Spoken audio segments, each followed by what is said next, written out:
এবং এই যে সেতুটা এখানে আমার বাম পাশে ডান পাশে এই আপনার মন্ত্রণালয়ের সচিব আছেন, পেছনে বোধহয় চিফ ইঞ্জিনিয়ার আছেন। মানে তারা খুব ভালো করে জানেন যে গত 1 বছর ধরে তাদের সাথে কতবার এই সেতু নিয়ে আমার আলাপ আলোচনা হয়েছে।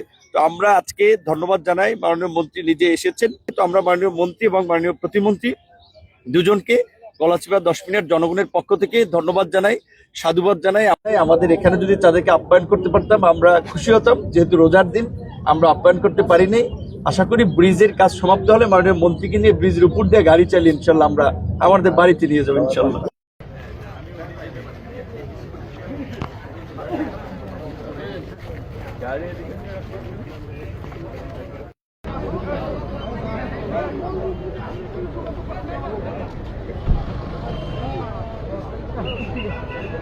এখন আমরা এখন চলো মাঠে চলো।